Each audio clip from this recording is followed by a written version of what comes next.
반갑습니다. 오늘은 한복 이야기를 한번 해보도록 하겠습니다. 그래서 먼저 한복 개념부터 간단히 보고 그 다음에 특징을 살펴보도록 하겠습니다. 한복 개념부터 봐야 되겠는데, 한복은 한민족의 복식이다 이렇게 얘기를 합니다. 그래서 대한민국에 살고 있던 아니면 뭐 북한에 있던 해외에 있던 그 한민족이 공유하는 복식을 얘기를 합니다. 그래서 복식이라는 거는 사람 몸 위에 표현되는 모든 것을 우리가 복식이라고 합니다. 그래서 기본이 되는 건 복이죠. 우리가 흔히 옷이라고 부르는 몸통하고 팔다리를 감싸고 있는 것을 얘기를 하는 거고, 거기에 붙여서 식이 있습니다. 그래서 뭐 모자 같은, 예전엔 관을 썼었죠. 그런 게 될 수도 있을 거고, 발에 신는 신, 그 다음에 여러 가지 띠 종류들, 그리고 뭐 장식들 많죠. 그래서 놀이개, 뭐 귀걸이, 목걸이 이런 모든 것들, 그걸 식이라고 합니다. 그래서 한민족의 복식에 대해서 볼 건데, 이 복식은 물론 자연적 조건도 반영이 됩니다. 춥고 덥고 뭐 이런 것들 반영을 하지만 한옥이나 한식보다 좀 더 직접적으로 정치적 사회적 조건을 반영을 합니다. 그러니까 누구의 집이라든지 그 사람이 먹는 음식 같은 경우는 좀 간접적으로 표현이 되지만, 이런 복식은 딱 그 사람을 보면 그 사람 몸 위에 표현이 돼 있기 때문에, 그래서 그 사회의 정치 조건이 바뀌었다든지 아니면 사회 상황이 바뀌었다든지 그러면은 그게 가장 직접적으로 좀 더 빨리 이렇게 반영되는 그런 특징을 보여주죠. 그래서 한식이나 한옥보다 우리가 좀 더 멀리 느끼고 좀 더 불편하고 그럴 수 있습니다. 왜냐하면 우리 사회가 그만큼 변했으니까. 그래서 그 한복을 잘 안 입게 되는 그런 이유기도 하죠. 자, 그렇게 돼 있는데, 요 한민족의 복식, 그게 그럼 어떤 특징을 보이고 있는지 한번 살펴보도록 하겠습니다. 그래서 첫 번째는 신분을 표시합니다. 그 사회를 직접 정치 사회적 조건을 표시한다 그랬잖아요. 신분제 사회였거든요, 그 당시는. 그러니까 그 신분을 표시를 해서 그 복식의 형태라든지 아니면 색깔이라든지 아니면 거기 사용된 문양들, 여러 가지 무늬들 같은 것들이 신분마다 다 다릅니다. 그래서 신분을 이제 구별하게 되는데 아주 촘촘하게 구별이 되죠. 그 중에 이제 제일 위에 신분이라고 볼 수 있는 게 통치자들이죠. 황제나 왕, 장차 황제나 왕이 될 사람, 뭐 이런 사람들입니다. 근데 그 통치자가 가장 중요한 날 입던 옷, 그걸 우리가 면복이라고 그럽니다. 머리에 쓰는 거는 면류관 그렇고, 그 면복에 수가 놓아지거나 아니면 그려진 그 무늬를 장문이라고 하거든요. 그래서 요것은 12장문입니다. 문양이 12가지가 있죠. 여기 위에서부터 아래까지. 그래서 이 12장문은 여기 보면 이 사람이 입은 옷이 면복이고 머리에 여기 쓰고 있는 게 면류관입니다. 그런데 보면 여기 어깨부터 시작해서 여기 굉장히 많은 무늬들이 있죠. 그게 장문이고요. 그 장문이 이 경우는 지금 황제입니다. 통치자 중에 제일 높은 그런 존재인데, 황제는 12개의 장문을 사용을 합니다. 그래서 이 하나하나가 이 사람의 신분에서 그 해야 할 가장 중요한 일들을 보여주죠. 그 황제가 뭐 황제가 되는 날이라든지 아니면 결혼하는 날이라든지 이런 아주 가장 중요한 그런 날 입었던 옷이기 때문에 그걸 새겨 넣거나 아니면 그려 넣어서 그 뜻을 되새기는 의미를 가지는 거죠. 그래서 여기 보시면 일단 어깨에 해와 달이 있습니다. 그래서 이거는 해는 천하를 비춰주는 거를 상징을 하고, 그 대개 해 안에 여기 발이 3개 달린 까마귀 삼조고를 많이 그려놓죠. 그 다음에 달은 그 늙지도 않고 그 다음에 죽지도 않는 불로불사를 상징을 하게 됩니다. 그래서 보통 달 안에 두꺼비나 토끼가 방아를 짓는데 개들이 거기서 불로불사 약을 만드는 걸로 설정이 돼 있습니다.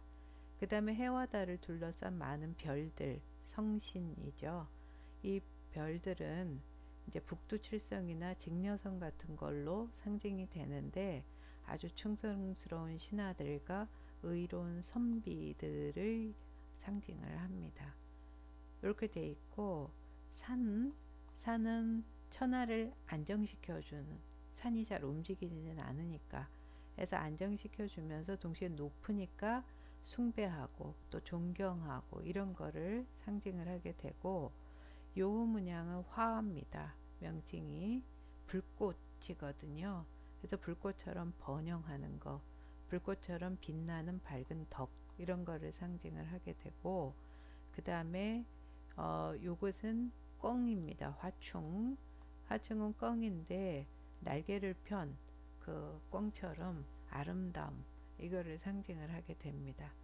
그 다음에 요거는 조는 해초입니다.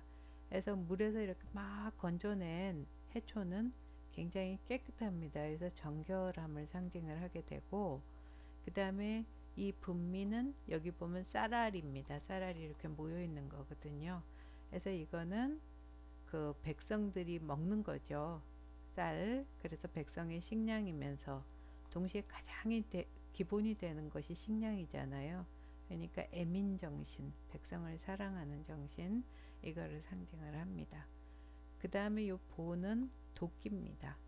그 자루 없는 도끼입니다.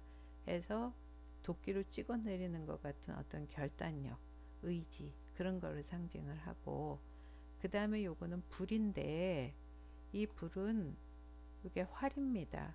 그래서 요게 지금 활이 요렇게 활공자가 서로 등을 지고 있는 거거든요. 두 개가. 그거는 활을 사용하지 않는다는 뜻이 되는 거니까, 등지고 세워 놓은 거니까. 그래서 백성들이 그렇게 서로 싸우지 않고 서로 착하게 협동하면서 이렇게 살아갈 수 있도록 이끌어가는 능력을 상징을 합니다. 그리고 요거는 용입니다. 용은 그 여의주를 희롱하면서 하늘에서 비를 부르는 그런 신성한 능력을 상징을 하게 됩니다. 마지막으로 이거는 술잔이죠. 종이는 어디서 쓰는 술잔이냐면 종묘, 왕실의 사당에서 사용하는 술잔입니다. 그래서 왕실의 사당, 그러므로 효를 상징을 하고, 그 안에 이제 지혜를 상징하는 원숭이와 용맹을 상징하는 호랑이가 각각 그려져 있습니다. 그러니까 이거는 뭘 상징하냐 하면 그 천하를 다스리는 통치자가 갖춰야 할 능력과 그 다음에 소양을 얘기를 하는 거죠. 그래서 이걸 다 갖춰야 그 통치자는 성군이 되는 겁니다. 그래서 동양사에는 이렇지 않은 아주 포악한 그런 임금은 쫓아내도 된다고 생각을 했습니다. 그래서 맹자가 얘기했던 혁명이라는 것도 다 그런 차원이기 때문에, 그 유교사에서는 그 왕이 마음대로 하는 정치, 그거는 옳지 않다고 보는 겁니다. 그게 이 면복에 이렇게 표현되어 있는 걸 볼 수가 있는데, 황제의 경우는 이 12가지 문양을 다 사용을 합니다. 12장문이죠. 그렇지만 여기 노랗게 표시해 놓은 하늘과 달과 별, 이거는 하늘의 자식, 천자라고 우리가 부르는 황제를 제외하고는 쓸 수가 없겠죠.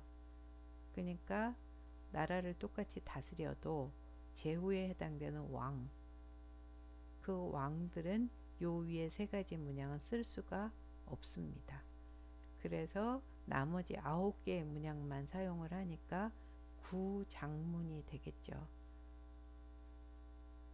그리고 왕이 계승자의 경우에는 거기서 다시 이 산하고 용이 빠집니다. 그래서 7개만 사용을 하게 되죠. 7장문이 됩니다. 그래서 이 통치자, 우리가 임금이라 그런 굉장히 높은 사람이지만 그러나 그 안에서도 다시 형태나 색깔이나 문양 같은 것들이 차이가 납니다. 그러니까 그 아래로 내려가면 뭐 더 말할 나위도 없겠죠. 그래서 그 복식에서 신분의 구별이 철저하게 이루어진 것을 알 수가 있고, 그래서 우리가 보통 조금 전에 본 이 면복 같은 경우는 통치자가 가장 중요한 날 입는 의례복입니다. 그러니까 평상시에 그런 옷을 입지는 않습니다. 그래서 일단 여기 조복, 상복, 융복 다양한 형식의, 특히 유교 사회에서는 의례가 중요하다 그랬고 어떤 경우에 어떤 옷을 입는지가 다 규정이 되어 있기 때문에 굉장히 그것 말고도 많은 그런 복식들이 갖춰져 있고 하나하나 그것을 통해서 그 의례 성격을 보여주게 됐었던 거고, 양반이 아닌 경우 서리복을 비롯한 중인 이하의 그런 관복들도 다양하게 갖춰져 있었습니다. 그래서 여기 보시면 아까 면복 말고 그 통치자가 임금이 이렇게 간단하게 뭐 행사를 한다든지 이럴 때 입는 옷은 조복이라고 합니다. 그래서 지금 옷이 아까 면복보다는 굉장히 간단해 보이고, 그 다음에 그 평상시에 입는 옷을 상복이라고 합니다. 그래서 우리가 잘 알고 있는 골룡포를 입고 있는 모습을 볼 수가 있는데 이것은 색깔에 따라서 구별이 됩니다. 그래서 왕의 경우에는 이런 식으로 붉은색을 입습니다. 골룡포를. 그러나 황제의 경우에는 황금색의 이제 상복, 평상시 옷을 입게 되는 거거든요. 그래서 그 색으로도 이렇게 구별이 되는 거고, 그 다음에 어떤 경우 중에 이제 왕이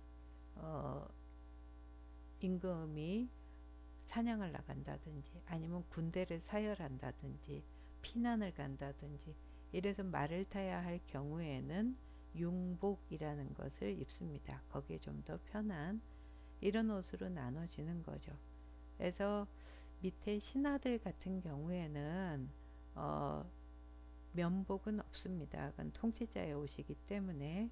그런데 각각 등급이 낮춰지면서 그 좀 다른 형태, 조금씩 형태가 다른, 색도 다른 그런 옷들을 입게 되죠.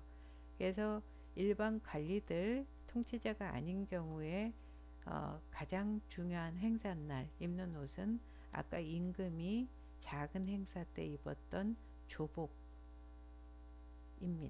그래서 이 경우에는 굉장히 높은 관리의 조복이고, 또 관리들 같은 경우에 그 제사를 지낸다든지 국가 행사 중에 요즘으로 치면 뭐 현충일이라든지 이런 개념으로 되는 그런 날은 다른 옷을 입습니다. 그래서 이거는 제사 지낼 때 입는다 그래서 제복이라고 부르죠. 그래서 조복, 제복 이런 것들을 갖추는데 요것도 머리에 쓴 관의 형식도 다르고 그 관에 이렇게 들어가 있는 줄의 술도 다르고 수가 다르고, 그 다음에 띄고 있는 허리띠라든지 관복의 색 같은 것들이 다 등급에 따라서 다릅니다. 그래서 행사용 이런 의례복이 있고, 그 다음에 관리들 같은 경우에는 평상복이 이렇게 생긴 옷입니다. 해서 상복이 되겠죠. 근데 그 평상복이 문관인 경우하고 무관인 경우가 다르고, 이 경우에도 관복의 색깔이라든지 아니면 여기 띄고 있는 이게 띠라든지 아니면 여기 있다 볼 우리 흉배라든지 이런 것들이 전부 다릅니다. 그래서 등급이 나눠지게 되고, 한편으로 이제 한여름이라든지 이럴 땐 굉장히 덥죠, 이런 옷들이. 그래서 좀 간편복 식으로 돼 있는 거가 요겁니다. 그러니까 상복인데 평상시 입는 옷인데 간단히 입도록 해서 옷이 좀 간단하고 좀 얇고 이렇게 되어 있는 시복입니다. 그리고 관리들도 보통 문관들은 뭐 말을 타고 되게 가마 타고 이러니까 말 타고 그럴 일이 없는데, 아까 임금이 사냥을 나간다든지 뭐 군대 사열한다든지 피난 가고 이럴 땐 관리들도 그런 옷을 입어야 되죠. 그래서 이런 거는 융복이 됩니다. 그래서 차림새가 나눠지는데, 요거는 대개 우리 양반 출신의 양반인 관리들의 옷이 이렇게 나눠지게 되고, 이거는 어떤 일을 하든지 양반들은 요새 공무원들도 그 여러 군데로 발령이 나는 대로 가기 때문에 딱히 자기 전문 분야가 없는 그런 식으로 돼 있는데, 과거에 그 기술직 자기 전문 분야가 있었던 관리들은 중인 이하의 계층입니다.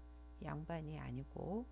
그래서 그 중인 이하의 계층 중에 우리가 잘 아는 아전들, 뭐 이방 호방 하는 그런 사람들의 옷차림이나, 아니면 여기 요 그림은 이제 사또가 그 지방의 수령이 이제 처음으로 부임했을 때 거기 이제 쭉 따라가는 행렬을 그린 그림 중에 일부입니다. 근데 여기 보면 요 경우는 사또의 심부름을 하는 그런 통인이고, 요거는 요즘으로 치면 경찰 역할을 하는 사령이고, 그 다음에 요거는 요새로 치면 군악대 역할을 하는 악공들이고, 그리고 뒤에는 기생들입니다. 관기들이죠. 근데 옷차림이 다 다릅니다.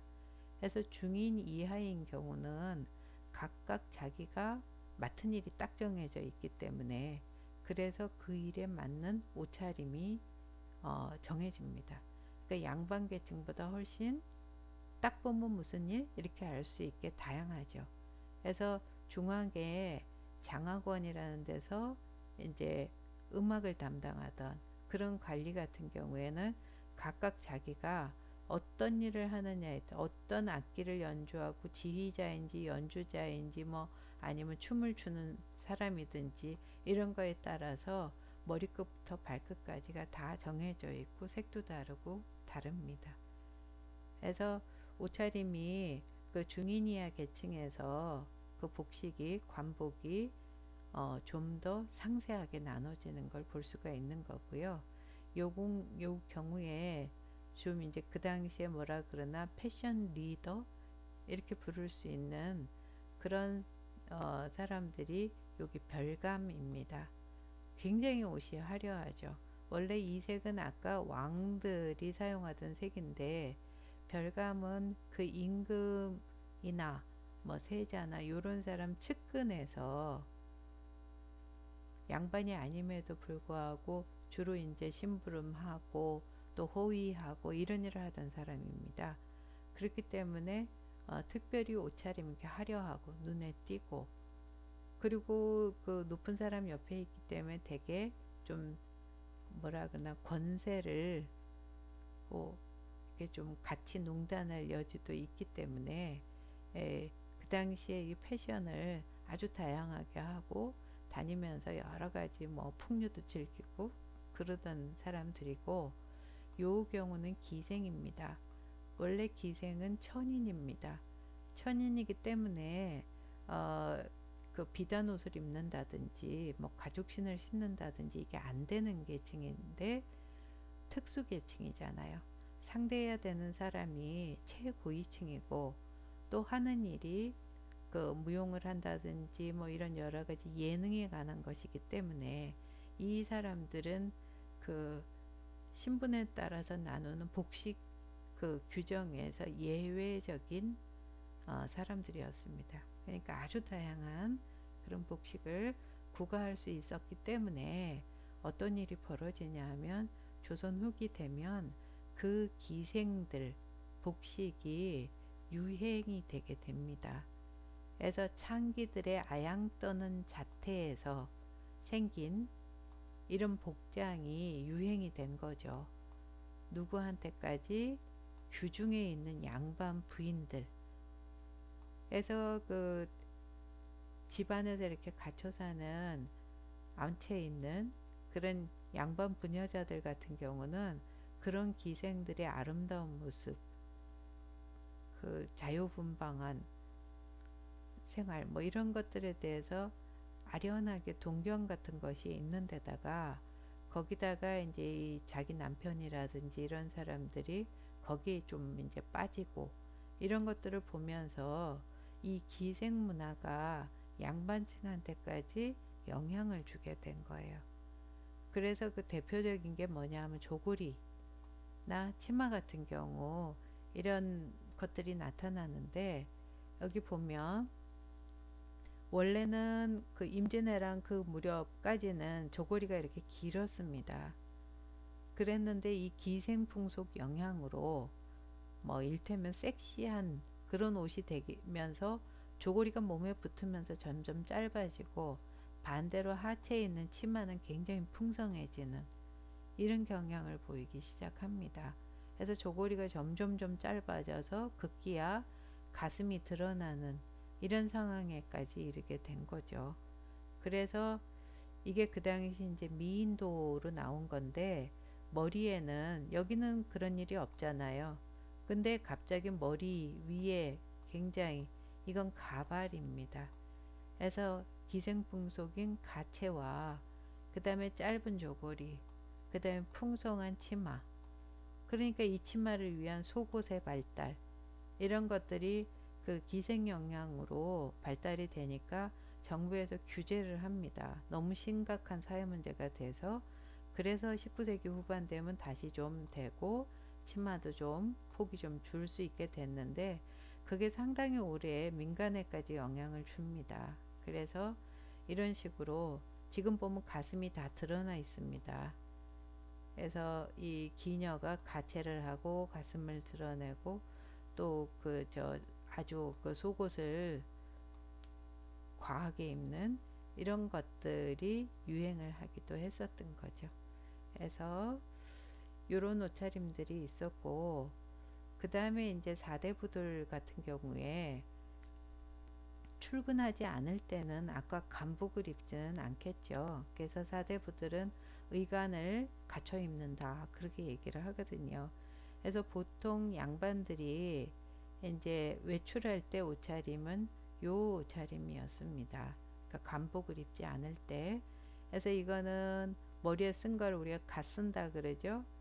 특히 까만 이 갓을 흑립이라고 합니다. 그래서 갓을 쓰고, 그 다음에 요거는 도포입니다. 그래서 도포를 입고 밑에 가죽신을 신는 그런 모습으로 되게 이제 외출을 하게 됐었죠.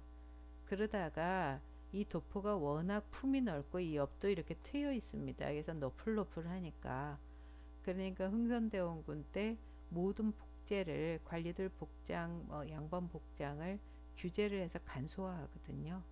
그 이후에 이제 외출복으로 쓰이게 된 게 이 두루마기입니다. 두루마기는 옆에 여기 솔기가 다 막혀 있습니다. 폭도 좁아졌고요. 그래서 모든 계층이 입을 수 있게 이렇게 되고, 양반도 이 두루마기를 입게 되지만 그 이전에 전통사회에서는 도포 차림으로 이제 외출을 하게 되고, 집 안에서도 맨 바지 조거리 차림으로 있는 경우는 없습니다.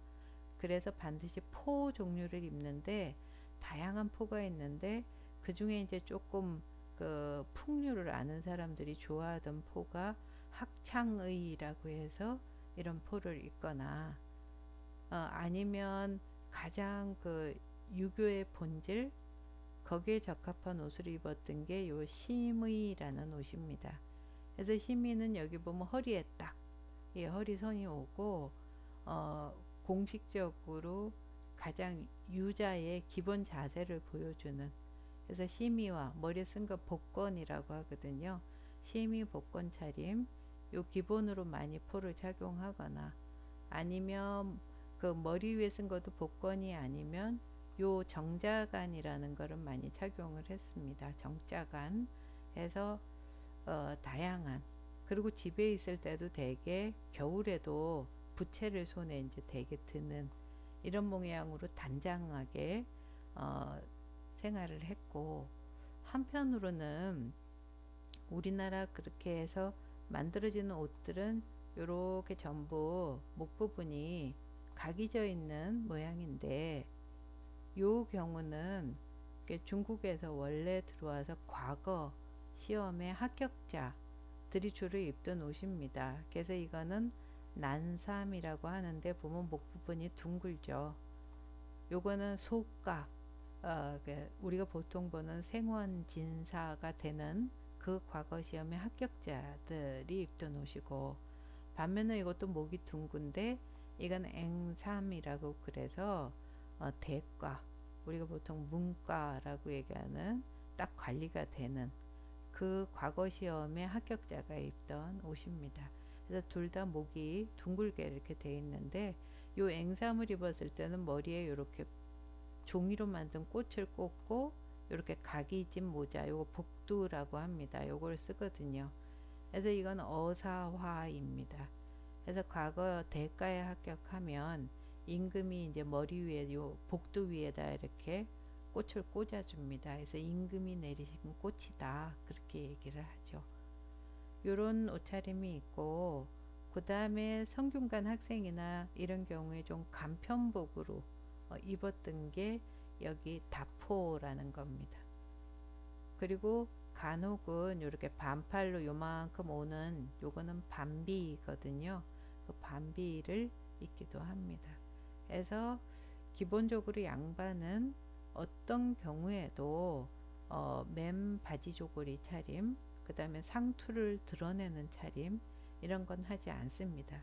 그래서 의관을 정제한다, 바로 잡는다, 이렇게 얘기해서 후원에서 지금 시를 지으면서 놀고 있지만 전부 다 포를 입었고 머리에 뭔가 간을 쓴 거를 볼 수가 있습니다. 이렇게 돼 있고, 그 다음 이제 여성 쪽으로 좀 가보면 통치자의 이제 부인부터 궁궐에서부터 이제 옷차림이 내려가겠죠.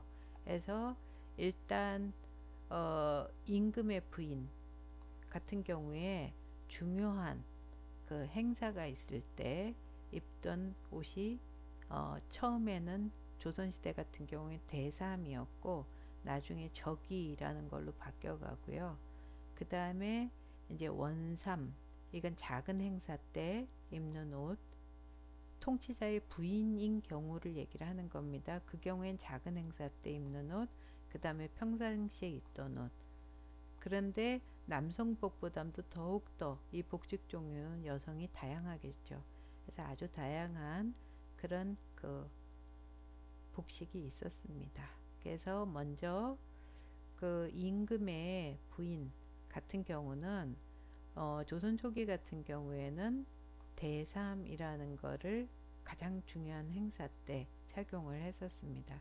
근데 우리한테 좀 익숙한 거는 요 차림이죠.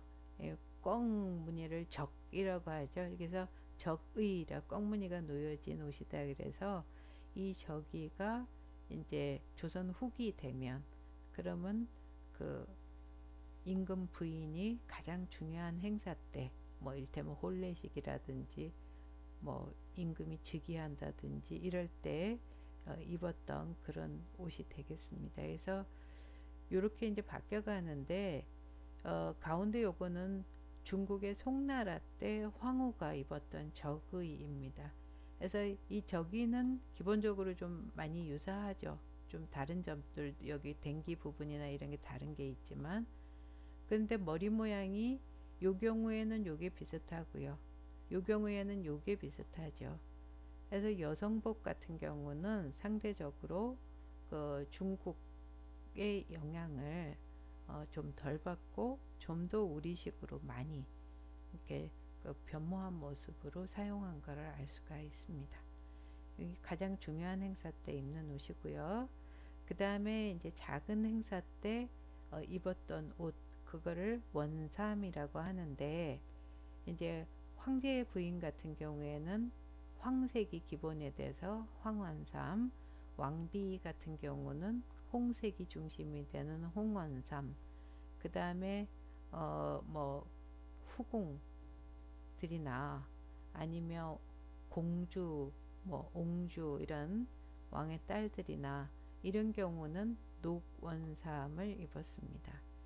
그래서 이것들이 이제 작은 행사 때 입는 옷이 되는 거고, 그 다음에 평상시에 입는 옷을 당이라고 하는데, 우리가 조심해야 될 게 뭐냐 하면, 이 녹원상 같은 경우는 왕비까지는, 통치자의 부인까지는 이 옷이 작은 의례 때 입는 옷이지만, 녹원삼을 입는 계층에 있어서는 위에 대삼이라든지 적의 같은 것이 없거든요.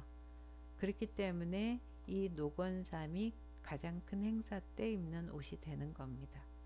그래서 신분에 따라서 한 등급씩 이렇게 내려간다고 보시면 되겠죠. 그 다음에 이제 왕비의 경우는 요 옷이 당의입니다. 그래서 평상복이 되는 거죠.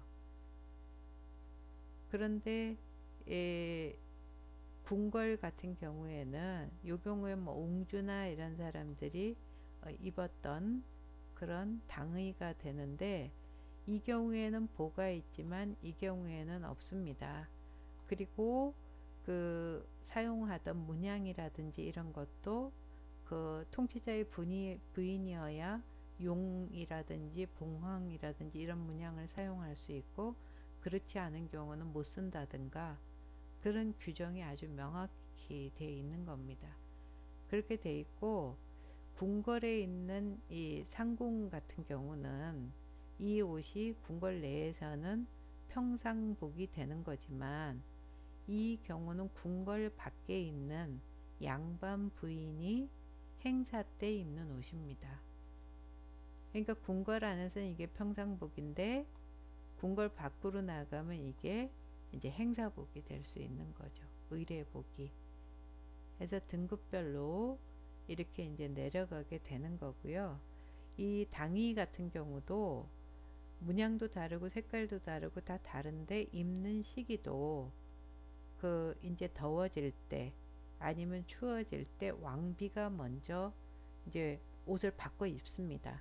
그러면 이제 나머지 사람들이 전부 바꿔 입을 수 있게 되는 거고요. 색깔 같은 경우에도 아까 황제의 부인인 경우에는 황색도 입을 수 있지만 밑에 홍색이라든지 녹색이라든지 다 입을 수가 있죠. 반면에 왕비 같은 경우엔 빨간색 이하부터 자기가 입을 수 있는 거고요. 그래서 그 각각의 등급에 맞춰서 달라지는 거고, 궁궐에 있는 나인들, 아까는 상궁인 경우고, 상궁인 경우는 여기 보시면 이런 식으로 여기 지금 황후가 있고요. 그 다음에 옆에 이렇게 당이들을 평상복으로 입을 수가 있지만, 상궁이 아니고 일반 궁녀는 나인들이죠. 그 나인들은 이렇게 치마 조거리 차림으로 여기 전부 옷차림이 다른 거를 볼 수가 있습니다.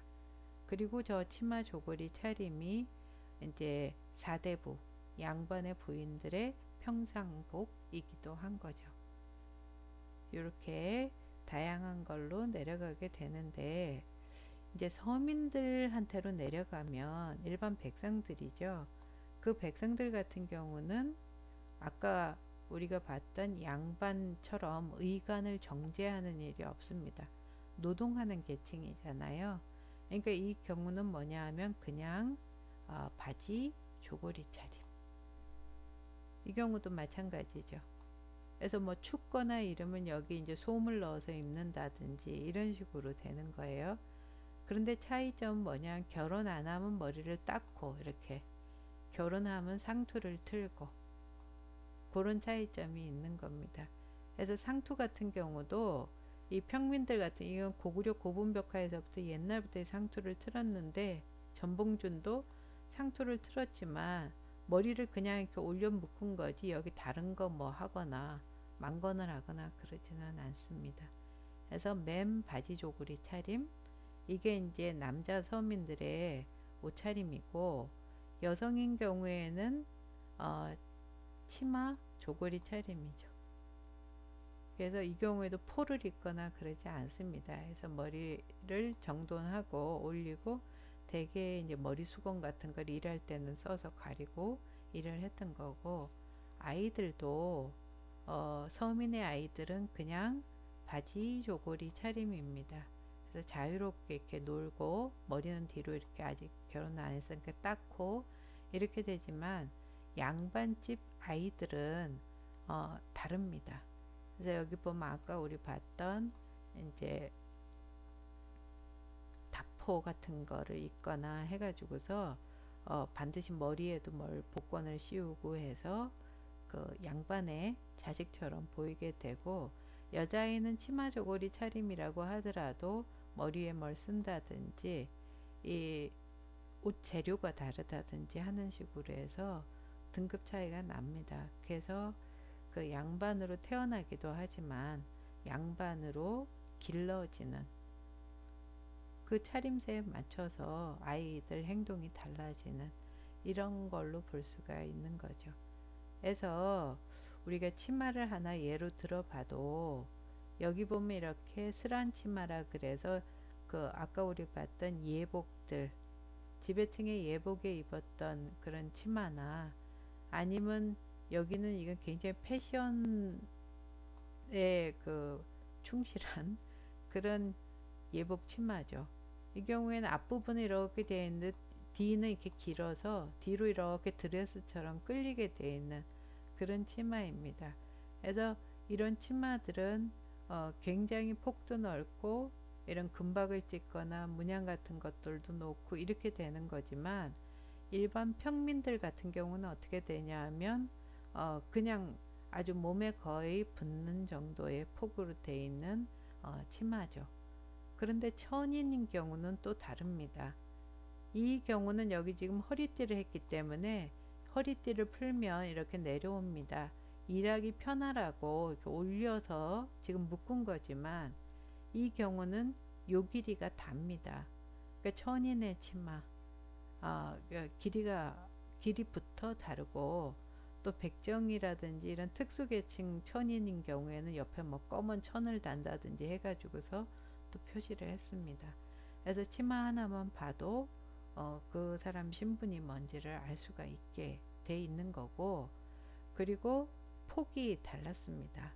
이거는 왜 그러냐 하면, 옛날에 이게 치마가 있으면 요즘처럼 이렇게 폭이 아주 넓은 천이 없기 때문에 요렇게 만들려면 요렇게 넣어 갖고 만들고, 요 폭이 뭐냐 하면 요 배틀에서 요렇게 짤 수 있는, 사람 손이 왔다 갔다 할 수 있는 폭입니다. 그래서 그 폭을 갖고 주름을 얼마나 잡느냐에 따라서 이 치마의 폭수가 달라지겠죠. 그러니까 아주 제일 위에 12폭 치마부터 해서 뭐 이렇게 서민들 같은 경우는 2폭이나 3폭 뭐 요 정도로 해서 거의 붙는 형태로 치마의 폭도 달라졌던 걸 알 수가 있습니다. 신발도 마찬가지입니다. 우리가 흔히 얘기하는 가죽신, 이 가죽신 계통은 양반만 신을 수가 있습니다. 그러니까 여유가 있더라도 중인 이하는 여기 보는 이제 미투리라든지 우리가 이제 잘 아는 집신, 이런 것들을 신는 거지 그 가죽신을 신을 수는 없습니다. 다만 여기 보는 이런 신들은 기능용 신발들입니다. 그러니까 이거는 예전에 포장이 잘 안 돼 있으니까 비 오거나 이럴 때 땅이 질퍽질퍽하니까 신던 남학신이고, 요 경우는 눈이 올 때 신는 설피, 밑에 설피고 위에 둥근이 신입니다. 옆에 여기 보듯이 눈에 푹푹 빠지지 않도록 신는 이런 신발들인데, 이 경우에는 신분의 제한이 없었습니다. 기능성 신발이니까. 그러나 이제 나머지 경우는 가죽신과 뭐 미투리, 집신 이런 것들이 엄격히 구별이 됐던 거죠.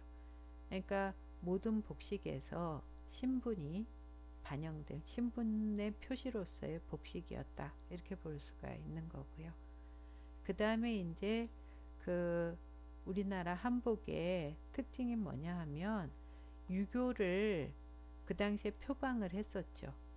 그러니까 유교가 드러나는데 유교 이념이 동시에 뭐냐 하면 우리나라는 그 고려시대까지는 국내의 어떤 생활 풍속 이런 건 중국 거를 적극적으로 수용하지 않는 분위기였고 조선시대에도 조선 중기 이후에 그게 들어오지만 워낙 토착 사상이나 문화가 뿌리가 깊었기 때문에 그 생활 문화에 관해서는 토착 사상의 흔적이 굉장히 강하게 남아 있습니다. 그래서 이 유교하고 토착 사상이 융합된 형태로 한복에 드러난다는 게 특징이라고 볼 수가 있습니다. 그래서 먼저 이제 우리가 보와 흉배를 가지고서 그 당시에 이제 신분을 딱 나누던 유교적인 등급 표시를 볼 수가 있는 건데 여기 보면 이쪽에 있는 게 뭐냐 하면 보입니다. 여기 있고 여기 있고 등에도 하나 있으니까 전체 4개죠. 그 다음에 여기 있고 등에 하나 있는 요거가 흉배입니다. 그래서 어떤 차이가 있냐 하면 그 하나는 형태가 둥글고 하나는 네모나기도 하죠. 그래서 여기서 동양적인 우리 사상 뭐라 그러냐면 천원 지방 사상이 나오는 거죠. 그래서 하늘은 둥글고 땅은 네모나다 이렇게 되는 거거든요. 그러니까 어떻게 여기는 하늘이고 통치자 임금님이고 여기는 땅 그러니까 일반 관리가 되는 거죠. 그래서 이 딱 구분이 다릅니다. 예를 들어서 보호 같은 경우에는 둥글게 하늘을 상징을 하고 그 하늘 위에 주인공이 누구냐 하면 예전에 통치자의 상징이던 용입니다. 근데 이 용도 등급에 따라서 나눠집니다. 그래서 황제 같은 경우는 여기 용의 발톱들이 이렇게 보이는데 그 발톱이 원칙적으로는 7개. 근데 워낙 이게 문양이 저기 작다 보니까 보호 자체가 전체가 작은데 그 안에 수를 놓을 때 7개는 좀 그렇기 때문에 황제도 오행사상에 입각해서 5개짜리를 쓰기도 하지만 원칙적으로는 7개입니다. 그리고 이 왕 같은 경우에는 5개. 그러니까 그 부인인 왕비도 5개 이렇게 됩니다. 그래서 발톱이 5개인 용이다. 그래서 우리가 오조룡 그렇게 얘기하는 거거든요. 그래서 오조룡 보가 되겠죠. 이걸 이제 사용을 하게 돼서 이 용이 하늘 위에 지금 떠 있죠. 그래서 가운데 여의주가 있고 그리고 여기 뭉글뭉글 있는 것들은 전부 구름이겠죠. 그래서 하늘의 구름 속에서 용이 여의주를 희롱하면서 천하를 통치하듯이 나라를 다스리는 걸 상징을 하게 되는 거고요. 반면에 이 흉배는 신하죠. 땅이죠. 그러니까 기본적으로 여기 학이 이 관리라고 볼 때 하늘에 지금 떠 있습니다. 떠 있으면서 오색 구름이 이렇게 막 떠 있는 하늘에 떠 있지만 그 밑에 보면 뭐냐 하면 땅이 있어요. 그래서 어떻게 돼 있냐 하면 요거는 산들이고 요거는 물이 있죠. 바다나 강이 이렇게 있는데 풀도 막 나 있고 거기 살면서 그 용을 도와주기 위해서 하늘로 떠올라서 2마리 학처럼 각각 자기 임무가 다르겠죠. 이 경우는 2마리 학처럼 날아올라서 그 용을 도와주는 존재로 설정이 되어 있는 겁니다. 그래서 분명하게 하늘과 땅을 구별하는 그런 사상을 볼 수가 있는 거고요. 여기서 이제 조금 이제 특수한 사람들이 누구냐 하면 통치자의 부인들입니다. 통치자 같은 경우는 되게 남자죠. 근데 그 부인도 사적으로는 무슨 관계냐 하면 그 남편이 하늘이면 그 부인은 땅이고 해가지고서 사적으로는 땅의 존재지만 그러나 공적으로 놓고 볼 때는 국모잖아요. 백성한테 대해서는 하늘인 존재거든요. 그래서 통치자의 부인들은 이렇게 용으로 상징되는 둥근 보도 사용하고 아니면 이렇게 흉배를 사용하기도 합니다. 남편의 여인으로서의 복식에서 사용하겠죠. 그래서 여기 지금 들어가 있는 요게 용의 짝이라고 우리가 부르는 봉황이 들어간 흉배를 사용을 하는 겁니다. 그리고 보라고 할지라도 밑에 보면 땅을 상징하는 요소가 이제 왕비하고 세자빈의 보에는 들어가 있습니다. 그래서 요 봉황 흉배를 특히 그 왕비나 그 통치자의 부인이 사용할 때는 네모난 보다, 그래서 방보라고 부르기도 합니다. 그래서 요 경우에는 특수한 그런 그 여인들에 대한 거고, 시간이 좀 지나면 이게 통치자의 부인뿐만 아니고 요 봉황 흉배의 경우에는 뭐 공주나 옹주나 왕실의 친척 부인까지도 확대해서 사용을 한 걸로 보입니다. 원칙적으로는 통치자 부인의 흉배가 되겠습니다. 이렇게 돼 있고, 그 다음에 흉배를 사용하게 된 거는 처음부터는 아니었습니다. 여기 보시면 이 사람이 누구냐 하면 우리 충신의 상징인 정몽주입니다. 정몽주 선생인데 여기 보면 흉배가 없습니다. 그러니까 조선 초기까지만 해도 요 간복의 색깔이나 아니면 여기 허리띠 이 소재라든지 색 가지고서는 구별을 했었습니다. 따로 흉배를 착용을 안 했던 건데, 그러다가 이제 그 조선이 어느 정도 세종 때 기반을 다 놓고 나서 세종 아들인 문종 때부터 부분적으로 사용하기 시작했습니다. 왜냐하면 중국에 이건 명나라인데요. 중국에서는 이렇게 흉배를 다 사용을 했거든요. 그러니까 그 중국을 상대하는 이제 외교를 담당한다든지 이런 경우에 관리부터 사용하기 시작해서 조금씩 사용을 했는데, 이게 비단으로 된 데다가 다시 비단으로 술을 놔야 되는 겁니다. 이게 보통 이게 공이 들고 잘못하면 사치풍조로 갈 수 있고, 그렇기 때문에 쓰는 거를 굉장히 조심했었죠. 그래서 일부만 사용했었는데 이걸 다 모든 관리한테로 사용했던 거는 연산군이었습니다. 이거는 연산군 같은 경우는 아주 전제적인 정치를 하고 싶어 했거든요.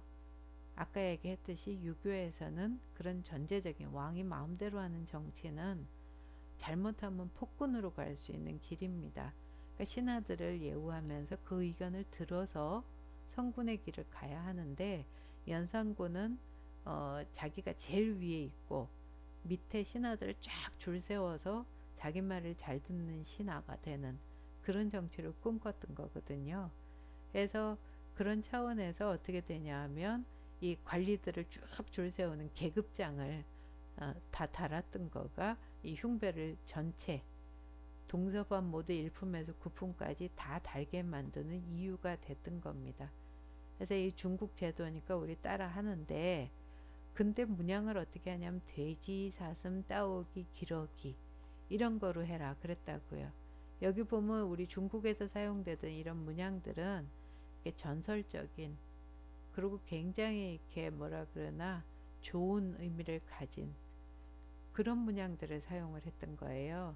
그런데 돼지가 꽥꽥거리듯이 따오기가 까딱딱 거리듯이 밑에 신하들이 그런 전제정치 안 하면 안 된다고 자꾸 뭐 이게 상소 올리고 이거가 싫으니까 굉장히 어떻게 보면 좀 그 관리들을 이제 낮춰 보는 그런 차원에서 이 문양을 정했던 거거든요. 그러다가 연산군이 이제 쫓겨났습니다. 쫓겨났는데 이 상태로 돌아가지는 않아요. 왜냐하면 일단 한번 달아보고 난 거 떼기가 힘든 거거든요. 그래서 이후로 계속 다양한 형태로 흉배를 사용을 했었습니다. 그래서 이 흉배는 그 관리가 어떤 일을 하는지까지 보여줬어요. 예를 들어서 요즘 검찰총장이 예전에 대사원인데 그 사람은 가슴에 해치, 지금 서울시 상징동물이죠. 그거를 흉배로 문양으로 사용을 했거든요. 그거는 뭐냐 하면 나쁜 녀석이 앞에 지나가면 앙 하고 문다는 그런 전설상의 동물이거든요. 그러니까 그 대사원의 직무는 그런 것이다.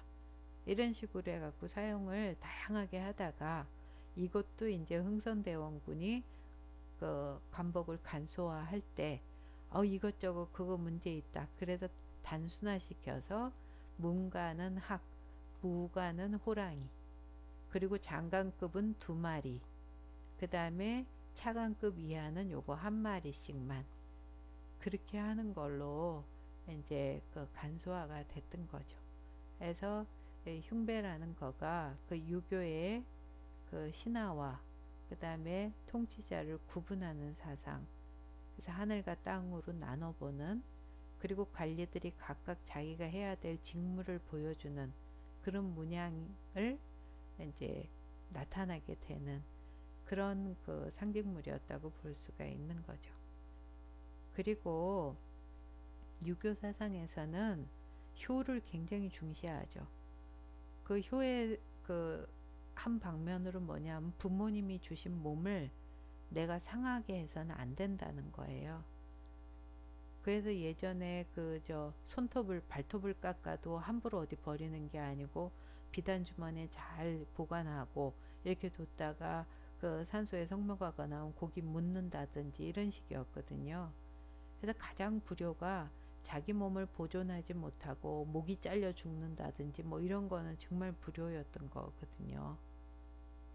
그래서 단발령이 내렸을 때 그렇게 반발했던 겁니다. 그 신체, 부모한테서 받은 신체 그 머리카락을 자른다는 거니까요. 그래서 상징적으로 사람의 몸 중에서 제일 중요한 건 머리.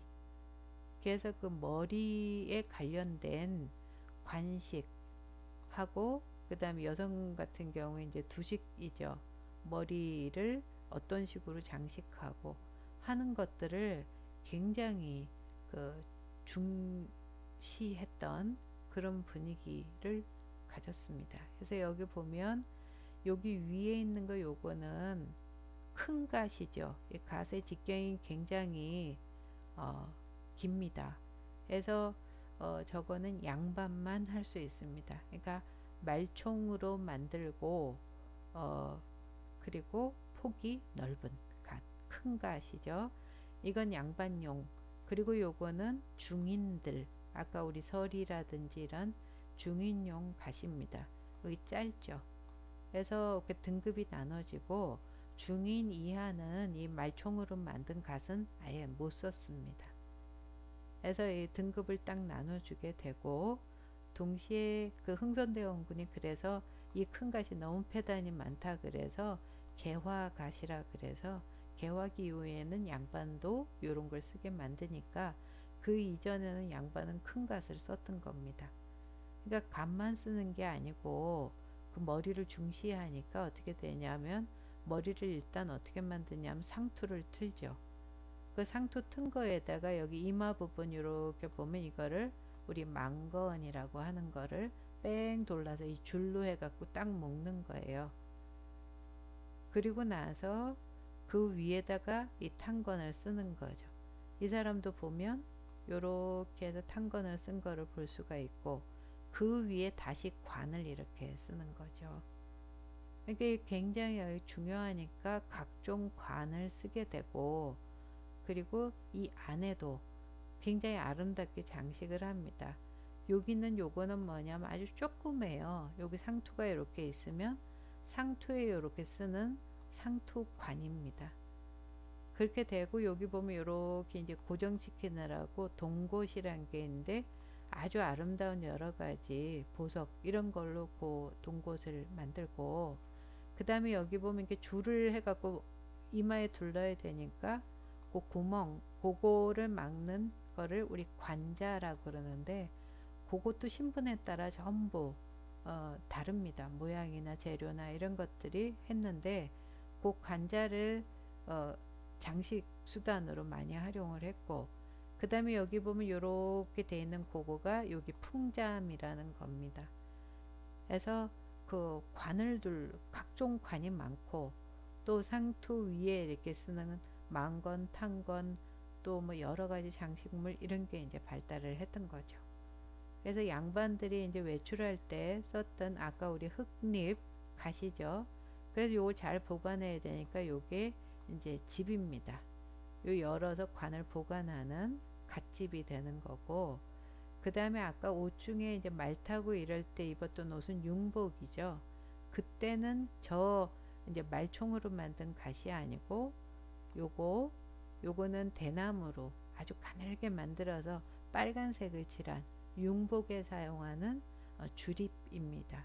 그래서 이거는 요 옆으로 요렇게 요거를 꽂았습니다. 그래서 호랑이 수염, 호수라고 하는 걸 꽂아 갖고 썼고, 국가에 이제 뭐 임금이 사망했다든지 해서 국상이 날 때는 하얀색으로 된 립을 또 사용을 했었습니다.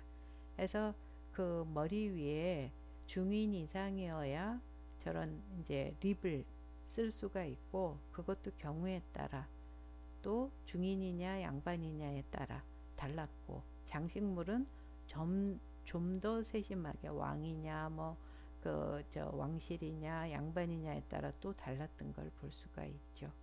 이렇게 머리를 중시하고 쇼를 중시하는 데서 신분 구분관이 이루어지는 걸 볼 수가 있고, 여성들 같은 경우에는 이 머리를 어떻게 만드느냐에 따라서 가장 중요한 행사 때 입던 저기 같은 경우에 이 큰 머리를 이렇게 한다든지, 아니면 여기 보면 이게 떠구지라는 거 이렇게 해가지고서 한 요런 머리를 한다든지, 아니면 요런 원삼에 쓰던 이런 머리들이 있는데, 이 우리나라 사람은 머리가 이렇게 털보 아저씨 이런 게 잘 안 됩니다. 그렇기 때문에 자연 머리로는 잘 안 되니까 이렇게 보면 가발입니다. 그래서 다리라는 거를 사용을 해갖고 추가로 이렇게 얹어서 만들었던 거고, 그리고 평상시 입는 당의 같은 경우에는 여기 이마 요 부분에 요렇게 생긴 걸 첩지라 그러죠. 그거를 이제 첩지를 받는 후궁 그 이상 그 사람들은 첩지를 거기 이렇게 대서 옆에 이렇게 그 머리카락으로 해서 고정할 수 있게 사용을 했습니다. 그러니까 각각의 경우에 그 두식이 그 머리 모양이 아주 달랐던 건데, 여기서 이렇게 궁중에서 사용했던 게 다리고, 좀 전에 봤듯이 신체 발부는 수지 부모인데 머리카락은 안 자르는 문화였거든요. 그러니까 저런 거가 나오기가 참 어렵습니다. 요즘처럼 인조 가발이 있는 것도 아니니까. 그러니까 이거를 할 수 있는 건 궁중이나 아니면 특수 계층이던 기생들 같은 경우만 사용을 했던 겁니다. 여기도 이렇게 보면 이제 기생 중에는 요즘으로 치면 여자 의사, 의녀들이나 그런 경우는 기생 역할도 같이 했었거든요. 아니면 무술이나 이런 경우는 머리에 이렇게 쓰는 걸 가리마라 그러는데, 가채 쓰고 위에 이렇게 가리마를 하기도 했었습니다. 그러니까 이 가채 풍속이 이렇게 아주 제한된 사람한테만 쓰여질 땐 괜찮았는데, 그게 이제 일반인의 그 혼인 물품으로, 그러니까 남자가 여자한테 해줘야 되는 그런 물품으로 갑자기 변한 거예요. 그러니까 그 머리카락이 얼마나 귀한데 집 몇 채 값인 그거를 반드시 혼수품으로 해줘야 될 상황이 되니까 사회 문제가 됐습니다. 그래서 이제 정부에서 한 거가 머리를 뒤에 이렇게 쪽 튼다 그러죠. 자기 머리 갖고 이렇게 하고 비녀 이렇게 꽂고, 여기 이제 허전하니까 쪽두리를 이렇게 쓰는 쪽으로 이제 개혁을 한 겁니다. 근데 그게 한참 동안 이제 내려가는데 힘이 들어서, 여기 보면 이제 지금 단오날 그네 띄는 그런 장면인데, 이 경우에 결혼 안 한 애들은 뒤로 머리를 따죠. 그러니까 따은 머리 그냥 이렇게 하면 되는데, 이 여인들의 머리가 이렇게 보면 큰 다리는 아니지만 이렇게 둘른 경우가 많이 있습니다. 이게 할머니 같은 경우나 뒤에 이렇게 쪽을 찐다든가 아니면 머리 수건으로 이렇게 가려서 뒤에 쪽을 찐다든가 이런 거지. 그래서 이 풍속이 상당히 오래까지 정부에서 강하게 했음에도 불구하고 완전히 쪽머리로 가는 데는 좀 더 시간이 들었던 거를 볼 수가 있고, 자기 머리가 이제 풍성한 사람은 저렇게 자기 머리를 두르는 식으로 머리 모양을 했던 거를 볼 수가 있죠. 이렇게 돼 있고, 머리가 중요하니까 그 머리를 어떻게 하냐 하면 이제 이렇게 어린아이들부터 시작해서 머리 결혼 전에 따을 때는 댕기, 요거는 제비부리 댕기라고 하는 거고, 요 경우에는 혼례식 할 때 뒤쪽으로 이렇게 드리는 도투락 댕기, 큰 댕기입니다.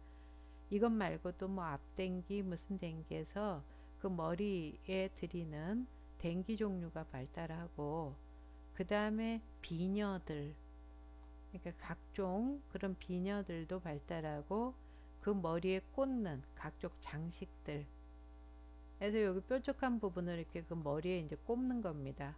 가체 위에다 꽂기도 하고 다리 위에다가 해서 굉장히 다양한 이런 그 머리 장식들이 발달을 하게 되고, 한편으로는 그 머리 위에 이제 쓰는 대표적인 게 여기 있는 게 이제 굴레입니다. 그래서 여기 남자아이가 머리 위에 쓰고 있는 게 굴레인데, 거기 예쁘게 여러 가지로 장식을 해서 씌운다든지, 아니면 요거는 김에 이제 여기 보면 이게 털이죠.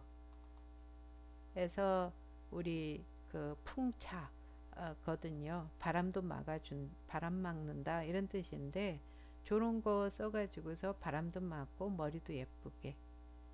그러니까 아까 우리 봤던 이제 족두리 같은 경우나 아니면 하관 이런 거는 이제 결혼하거나 뭐 이럴 때 여러 가지 그 머리를 장식하는 이런 것들이 굉장히 발달하게 됐던 거죠. 그래서 머리에 쓰는 관 종류, 그 다음에 장식 종류 이런 것들이 발달했던 거는 효를 기본으로 하면서 그 신체의 대표로서 머리를 중시하는 그런 사상에서 온 거라고 볼 수가 있습니다. 그 다음에 유교 사상에서는 남녀를 굉장히 구분한다고 그랬죠. 그 구분하는 건 일반적으로 그 이제 양반 이상에서 강하게 작용을 하지만, 전반적으로 이제 그 특히 여성이 자기 몸을 가리는 가리개 종류가 발달하게 됐던 겁니다. 그래서 제일 위의 계층은 궁궐에 있는 여인들입니다. 그래서 여기 보면 여기 행차 장면인데 궁궐에 여기 말 타고 있는 급 이상은 다 머리에 이렇게 뭘 썼습니다. 그게 이거거든요. 그래서 이걸 우리 뭐라고 부르냐면 너울이라고 합니다. 그래서 저 위에 왕비라든지 이런 사람들이 쓰는 너울은 훨씬 더 두껍고 고급스럽고 이렇고, 이제 말탈급 이상이 되는 여인들이면 되게 너울을 다 해서 자기 얼굴을 가렸던 거를 볼 수가 있고, 민간으로 내려오면 우리가 많이 보는 게 요런 걸 우리가 장옷이라고 그러고, 요 경우에는 요게 쓰개치마입니다. 그리고 요걸 좀 간소화한 게 손이 불편하니까 안 잡아도 되는 요런 게 나오는데, 저건 이름이 이제 천애라는 겁니다. 그러니까 여러 가지 종류로 이 경우도 이렇게 내리면 얼굴이 가려지게 되는 거죠. 그래서 이 말 타고 있는데 보면 이 경우에는 지금 장옷이죠. 근데 이 경우에는 지금 이렇게 쓰개치마죠. 그래서 그 장옷은 일반적으로 조금 그 양반이나 이렇게 좀 품격 있는 경우, 요 쓰개치마는 조금 그 아랫등급으로 사용을 했던 이런 가리개 종류들이 발달을 하게 되고, 또 한편으로는 위뿐만 아니고 치마를 입으니까 아래쪽 그 가리개로 승마 바지도 이제 사용을 했습니다. 이 경우에 보면 요거는 앞부분인데 이 사람 이렇게 보면 앞부분에 이렇게 막혀 있죠. 반면에 D는 어떻게 되어 있냐면 이렇게 파여 있습니다. 그러니까 이렇게 되는 거죠. 그래서 어떻게 되냐면 요거를 입으면 그 속옷이 보이지 않게 만들어주는 승마 바지가 되는 겁니다. 그래서 이걸 우리가 말군이라고 하고 그 저 기생을 제외한 그 양반 부녀자들은 반드시 말을 탈 때 꼭 입어야 되는 걸로 돼 있었습니다. 이런 식으로 가리개가 발달하게 되고 그 다음에 가래 복식이 발달을 하는데 이 가래는 우리가 보통 얘기하는 거는 주자가래 그래갖고 관혼상제를 얘기를 합니다. 그래서 관례, 성인식, 혼례, 결혼식, 그 다음에 상례, 장례식, 제례, 제사, 의식 이거를 얘기해서 그 중국에서 들어온 그 복식들이 있었지만 그러나 우리나라 토착사상하고 이제 융합이 되면서 인생을 살아가면서 중간중간 그 하나씩 넘어가는 그런 과정에서 집에서 지켜야 되는 여러 가지 의례, 복식은 우리 고유의 풍속이 많이 결합된 그런 형태가 됐던 거죠. 그래서 제일 이제 처음은 역시 돌잔치죠. 그래서 만 1년이 되면 이제 애가 죽을 가능성이 예전에 워낙 그 유아 사망률이 높으니까 그래서 크게 이제 기뻐하게 되는데 이게 이제 주인공이죠. 그날 돌을 맞은 아이인데 보면 어떻게 되냐면 색동저고리를 입은 겁니다.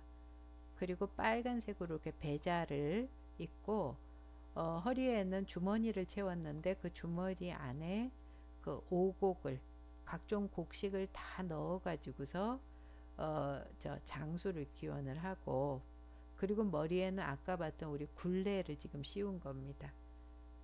그렇게 해서 이제 지금 그 돌을 축하하는 그런 복식 이런 게 나타나게 되고 그 다음에 이제 주자가래에서 처음으로 우리 얘기하는 게 관례 성인식이죠.